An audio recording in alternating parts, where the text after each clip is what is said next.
Technology. Hey guys, it's Ted Bogert with the Ted Show. We are back. I'm a fan today. This young lady, I didn't grow up. I'm much older than her, but my kids grew up listening to her, Scott and Erica, especially on radio. She's an amazing human being. She's got her own podcast. She does a ton in the community, and we have been trying for weeks to try to get together and get you on the show. The one and only Erica Lee. Welcome to the show, Erica. Well, thanks for having me, Ted. I'm beyond excited. Truly, well, I mean what I said. I listened to you all forever. My kids grew up listening. I just think that you've made such a giant impact on the community. And anybody who doesn't know Erica hasn't been around long enough. So we're going to talk about all of that. We're going to talk about storytelling, podcasting, and living your best life. But before we do that, some people don't know who you are. So give us a little background. Well, I had a 30-plus year career in radio. She was two, people. Yeah. She was two when she started. Yes, I was. I was in my teens, my late teens. But yeah, I was always that kid that the first time I heard Top 40 radio when I was about 9, and I realized that was a job that people would pay you to talk and listen to music. And it's like, well, those are like, other than lunch, those are like my two favorite things. So, and then I transitioned to being the kid who copiously wrote down all 40 songs in American Top 40 when Casey Kasem did it for 4 hours on a Sunday.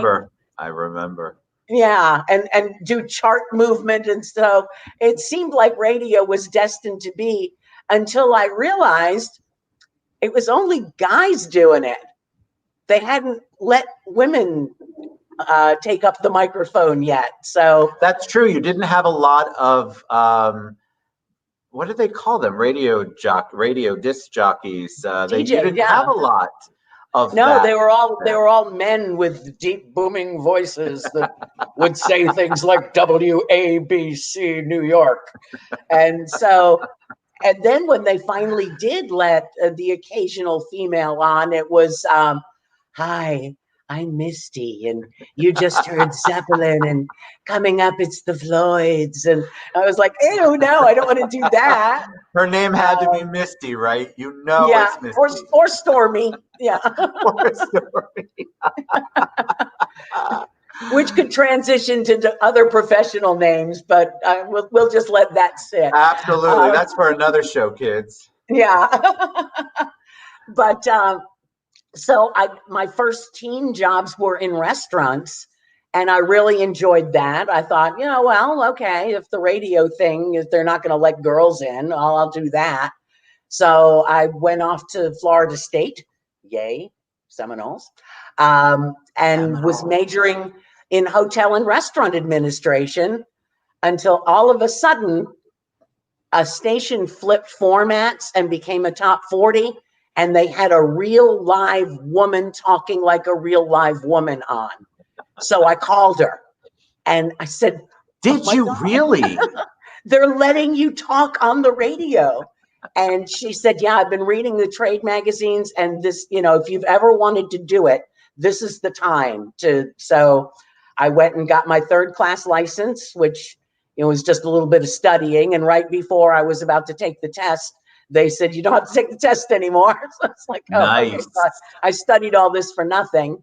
And it's funny that the competition, she was working at a station called FM 99, WBGM in Tallahassee.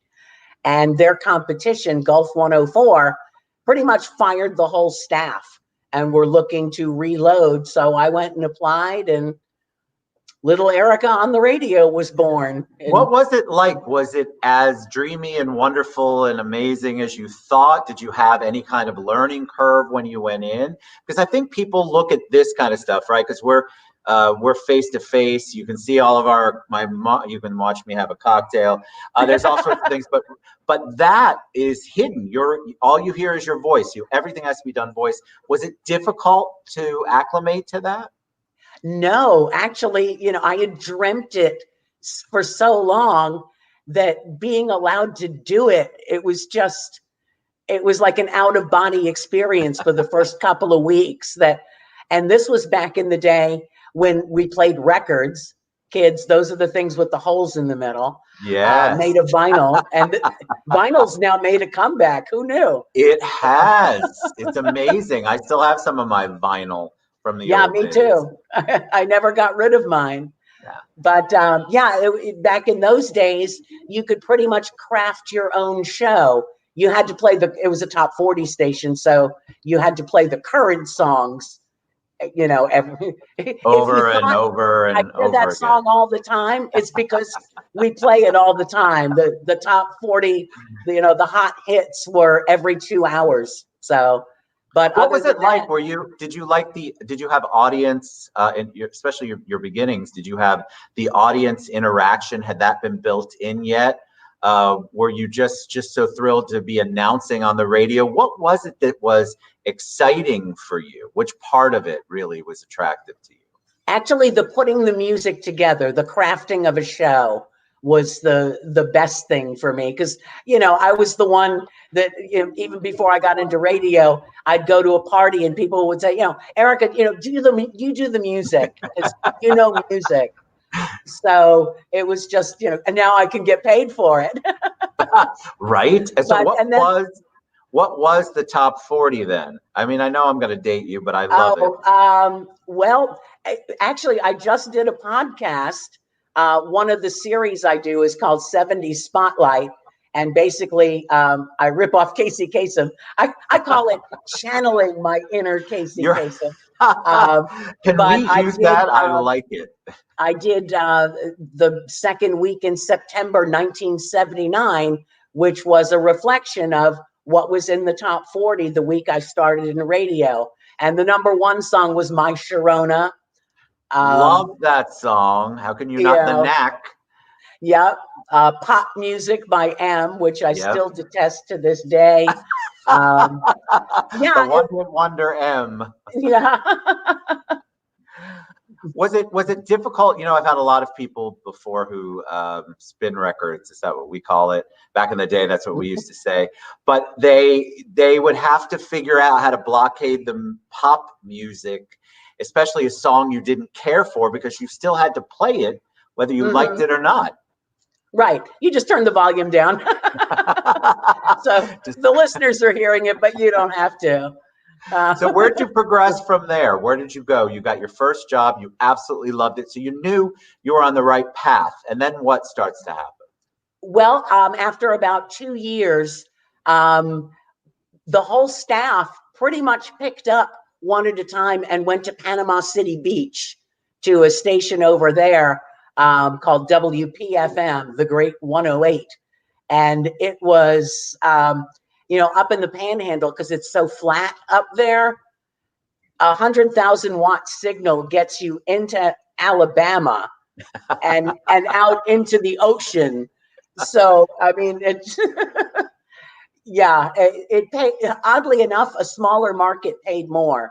So the morning guy, the afternoon guy, me, the person that I called on FM 99, the first girl, she worked there. So I actually got to meet and get to know her, and we're Facebook friends. Hi, Ruth. And was then it the dream? Did you find that you were fighting any kind of stereotypes back then, since women were just coming in, or were they just allowing you to be creative on your programming? No, everybody wanted that token woman, and so I called myself EOE, Equal Opportunity Erica. I will take your job and I will run with it. But you always have this positive energy. Was it just like that? You just continue to grow your career and your passion as you're fine-tuning your craft?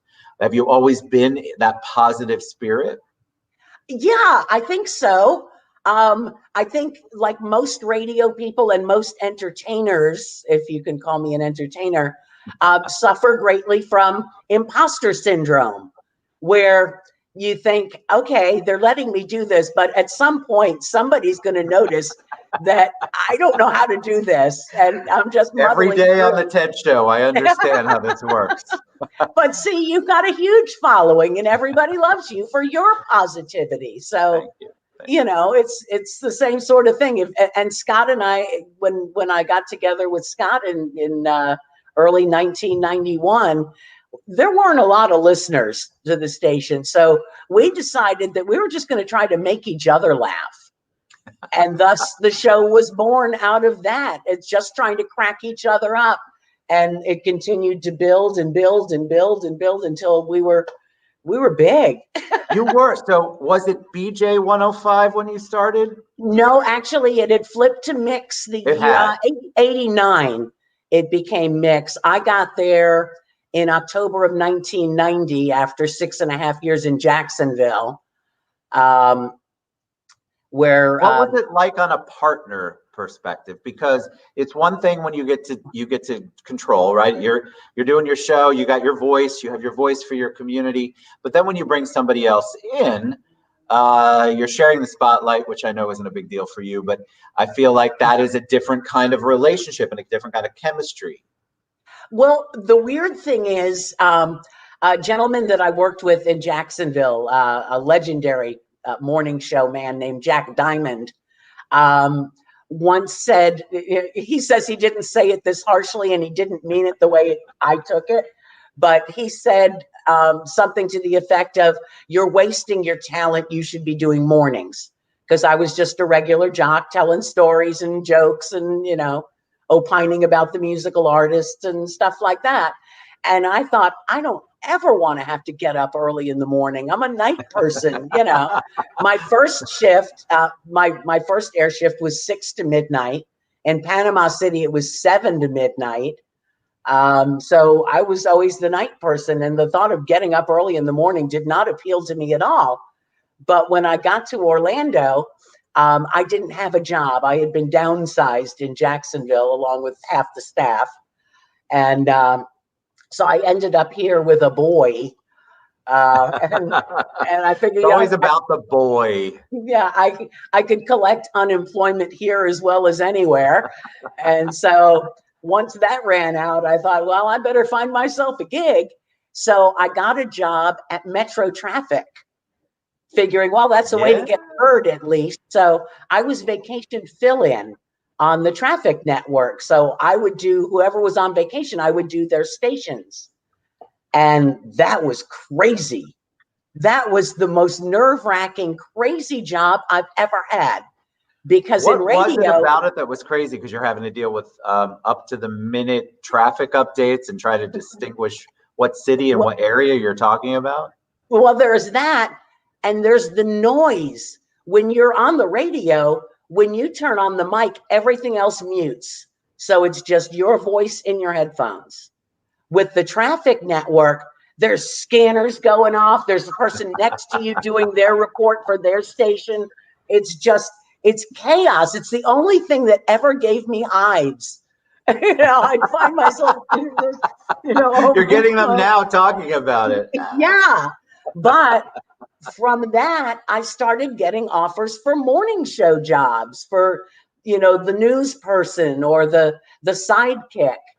And I ended up trying out at Mix. The program director at the time, Brian Thomas, asked me to try out for a week with Alan Spector, who was the co-host at the time. I remember. And that week turned into 2 weeks, which turned into a month, which turned into a few months, which turned into Scott being hired, which turned into 20 years. 20, like you all had magic. That's my word. I'm sure you felt it too, but I feel like the two of you together, when that comes together, when there's a partnership that works like that, it's effortless on the magic. You're both, I just remember listening to you thinking, these are two people I want to hang out with.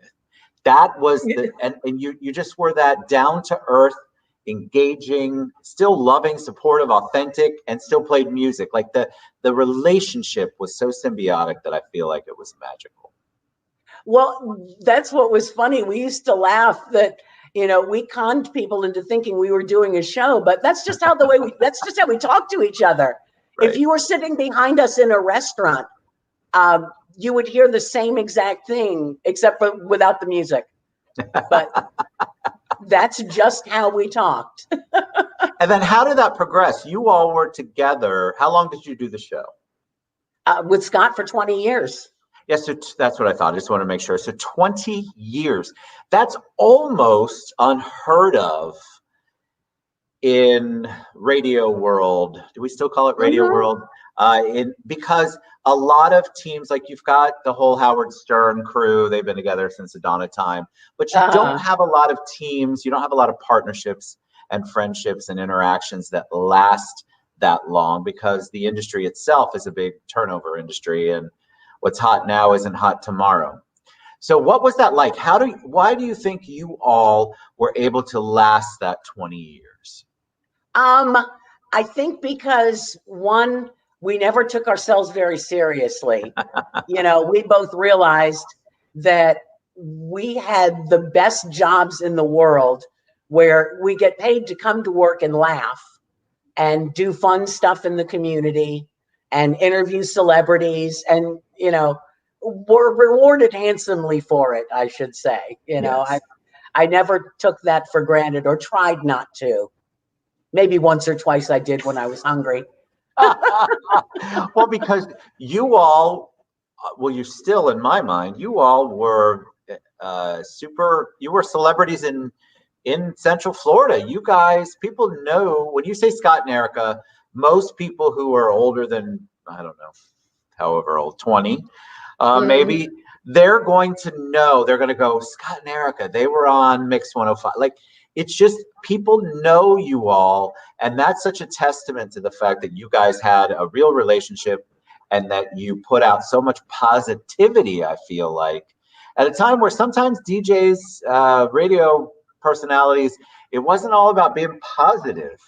Right. Well, interestingly enough, we got guests that were meant for top 10 radio markets. But because some of the DJs in those markets were trying actively to get the guests to hang up on them, that they wanted to be nasty and mean, and we were a safe place for somebody to land. Yes. And so if agents and bookers were burned by some of these top 10 markets, they were like, oh, well, you just go on the Scott and Erica show. They'll let you do what you want to do. And so we had comics, we had singers, we had. You were a safe place, and I think people underestimate the value of that. You were a place where they could be creative, they could still promote what they needed to promote, and it was a positive environment. You weren't trying to catch them in something or cut them down. Right, exactly. And if somebody said, don't bring up this, we wouldn't. Why risk? I'm the same way. Like, people will say, well, you can't talk about this, this, and this. I go, well, is it negative? Yes. Well, I don't wanna. That's for another show. Somebody else, trust me, wants to hear all that. I don't. I'm not about that. And you guys were so positive with everyone. And what happened? It ended, or it lasted 20 years. So you all begin. Then you go your own way. What happens then? Well, I think the nice term for it is I was fired. I was going to let you say that, but I hate that word, but that's what happened, right? They went in a different direction. I mean, it was a cost-cutting move. If you remember what was happening between 2008 and 2010, we had an economy that went in the tank, and businesses were not advertising as much. And so then did you reinvent yourself? Did you take a break? What was your, when you parted ways, what did you do? Well, Scott and I still kept in touch. We still went out and had lunch and would laugh for hours about, everything.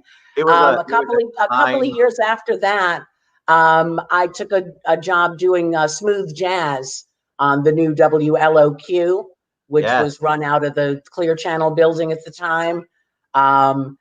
But yeah, I would only do it if I could have total control over music and programming in general, because I had Was it got to hard a being point in back my on career. your own? Was it hard being back like as a solo? Did you have to adapt again? Yes, it was a little tough. I I lost that callus, shall we say, of being a solo act. It took me a couple of weeks to get back in the hang of running things myself, and then after that kind of fizzled out, not through no fault of anyone's. But I ended up starting these podcasts a couple of Yes, years what's ago. that like for you? Tell me, because Well, podcasts usually don't have like the call-ins like you're used to. So I imagine you're building your audience and you're speaking, but you're not getting any feedback necessarily. And that's one of the difficult challenges, I think, for people who are used to doing this kind of stuff where we interact, to go to a podcast where you don't. well, actually, what I'm doing is playing music. So my podcasts sound like the radio I originally was doing I love in it. the 70s and 80s as a regular solo disc jockey. Just playing. I do so many different things because it's so easy. It's like owning my own radio station, and I change the format every week. So However you want. I do series like Forgotten Hits, which are the songs you know all the words to, but you just don't hear on the radio anymore. I do Yacht Rock, which is the smooth rock of this from like 75 to 85. Boz Scaggs, Hall & Oates, Kenny Loggins, Steely Dan, that sort of stuff. I do the 70s Spotlight. I do solo artists. Like I just did a Rod Stewart show. My Nice. most popular show is my Sting show. That's been listened to well over 2,000 times. Kenny Rogers, Earth, Wind, and What's it Fire, like? Little River Band. Do you do research on them? Like, Oh, what's the process like? Because I think people go, "Oh, well, if Eric can do a podcast, I can do a podcast." But there's actual work and research work involved. yes, there's research, and plus, I have stories from when I was backstage at certain concerts, or things that happened, or people that I've interviewed, or there. I have a Men of R&B show, and I put in a clip of when Lionel Richie was in the studio with me and Scott. So if you want to hear a little Scott and Erica and Lionel, it's the Men of R&B show on my site there. What do you think your future? What do you want to do? You want to go national? Tell me about, because I think they go, "Oh, she's got a podcast." Well, everyone has a podcast. But what do you like? Everybody's got a different vision for their podcast. What do you want to do? Actually, I'm just happy with the way things are. Love it. I really am. I mean, according to Podomatic, I have way more going on than your average podcaster because I had a built-in audience that was ready to hear what I was doing. But there's light years between me and the big dogs that get, 1 million downloads a week. I get 600-700 a week, which, for what I'm doing at my dining room table, not bad. I love that you're able to share and showcase your talent in the way that you want to, in a format that you love, and people still are engaging. I think people underestimate the value of podcasts.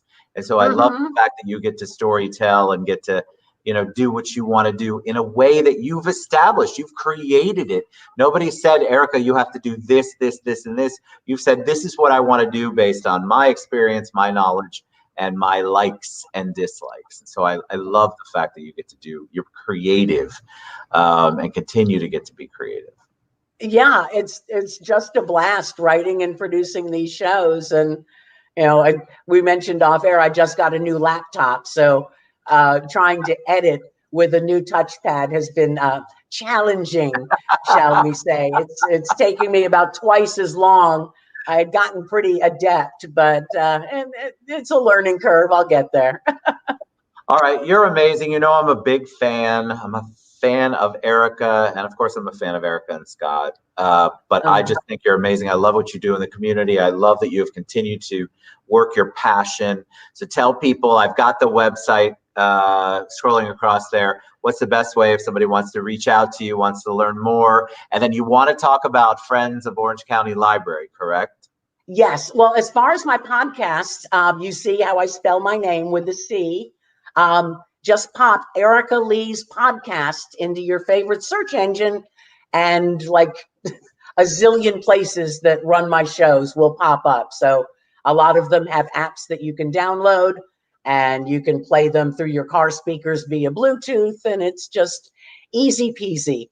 But yeah, I started working with the library when I was still at Nick's, doing some community outreach and stuff like that. When they would have Sesame Street in the house every year, I would go down there and have the little kids, talk about how important reading is and getting a library card and that sort of thing.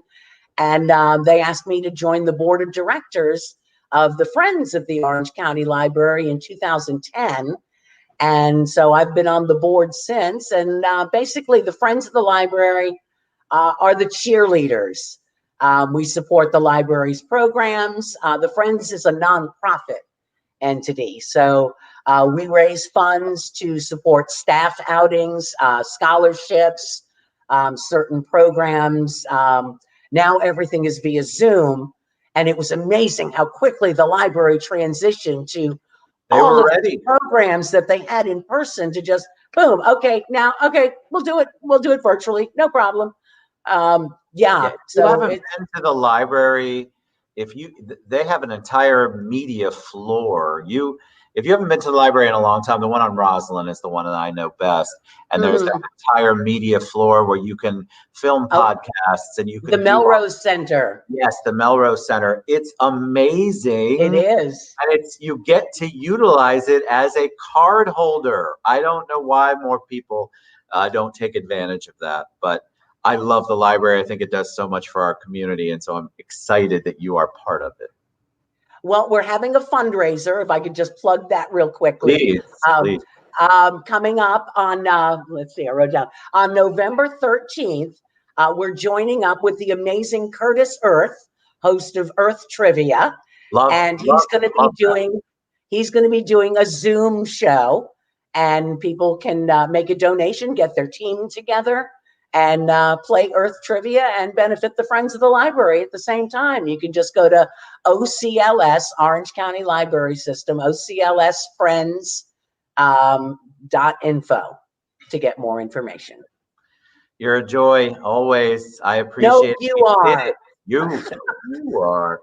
You really are amazing, and I'm so thankful that you came on the show, and I'm so thankful for all that you do in our community. Our community is a better place because of you, and I mean that. So thank you. Oh, shucks. Now you're making me blush.